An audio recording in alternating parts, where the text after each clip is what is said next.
আমার ভাগ্নে আমাকে ফোন দিল, বলল, মামা, আমি এবছর প্রাথমিক বৃত্তি পরীক্ষায় অংশগ্রহণ করতে পারবো না।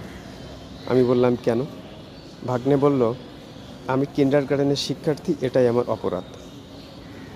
সময়ের আলোচিত বিষয়, কিন্ডারগার্টেনের শিক্ষার্থীরা কেন প্রাথমিক বৃত্তি পরীক্ষায় অংশগ্রহণ করতে পারবে না। একটা জিনিস ভাবা যাক, কোন প্রতিষ্ঠানে কারা পড়ালেখা করে। কিন্ডারগার্টেনে যেসব শিক্ষার্থী পড়ে তারা সাধারণত একটু ধনীর ঘরের সন্তান হয়। অপেক্ষাকৃত প্রাথমিক বিদ্যালয়ে যারা পড়ালেখা করে তারা ধনী এবং গরিব এবং অনেক গরিব, এই ধরনের শিক্ষার্থী মূলত। এখন কিন্ডারগার্টেনের উপর এত ক্ষোভ কেন?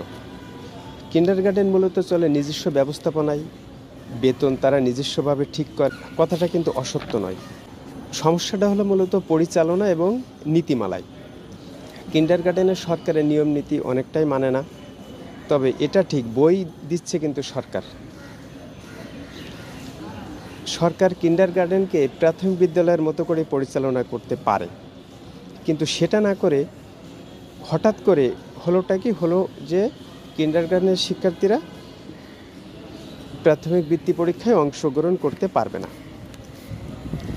মন্ত্রণালয়ের ব্যাখ্যা কি? মন্ত্রণালয় সম্প্রতি তাদের কিছু ব্যাখ্যা দিয়েছে, সেটা হলো যে প্রাথমিক বিদ্যালয়ের শিক্ষার্থীরা অপেক্ষাকৃত গরিব, কিন্ডারগার্টেনের শিক্ষার্থীরা অপেক্ষাকৃত ধনী। প্রাথমিক বৃত্তি পরীক্ষায় যে টাকাটা দেওয়া হয় এটা কিন্ডারগার্টেনের শিক্ষার্থীরা না পেলেও চলবে। এই কারণে কিন্ডারগার্টেনের শিক্ষার্থীদের বৃত্তি পরীক্ষায় অংশগ্রহণ করে দরকার নাই।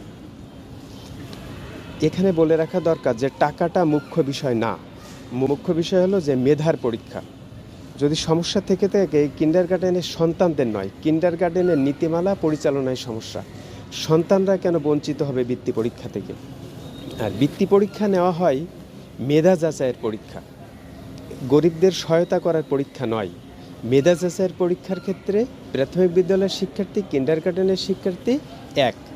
এখানে গরিবদের সহায়তা বা প্রাথমিক বিদ্যালয়ের শিক্ষার্থীদের যদি সহায়তা করা হয় তাহলে সেটা অন্যভাবে করা যেতে পারে, প্রাথমিক বিদ্যালয়ের বরাদ্দ বাড়ানো যেতে পারে। কিন্তু বৃত্তি পরীক্ষায় শুধুমাত্র প্রাথমিক বিদ্যালয়ের শিক্ষার্থীদের টাকা দিয়ে মেধা যাচাইয়ের পরীক্ষা নেওয়া যায় না। আবার এটাও ঠিক যে কিন্ডারগার্টেনের সব শিক্ষার্থী ধনীর ঘরের সন্তান নয়, আবার প্রাথমিক বিদ্যালয়ের সব শিক্ষার্থী গরিব নয়। কিন্ডারগার্টেনের শিক্ষার্থীদের ধনীর অজুহাত তুলে মেধাকে নিরুৎসাহিত করা যায় না।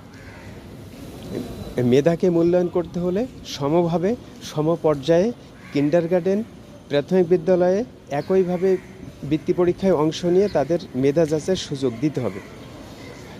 কিন্ডারগার্টেনের শিক্ষার্থীরা প্রাথমিক বিদ্যালয়ে পড়লেই কি সমস্যার সমাধান হয়ে যাবে? পাশাপাশি শিক্ষা প্রতিষ্ঠান কল্পনা করেন, পাশাপাশি সরকারি প্রাথমিক বিদ্যালয় আর একটা কিন্ডারগার্টেন। তাহলে কিন্ডারগার্টেনের শিক্ষার্থীরা বেশি বেতন দিয়ে কেন পড়বে? সরকারি প্রাথমিক বিদ্যালয়ে কম টাকা দিয়ে কেন পড়বে না? এটার প্রশ্নের জবাবটা আগে জানা দরকার।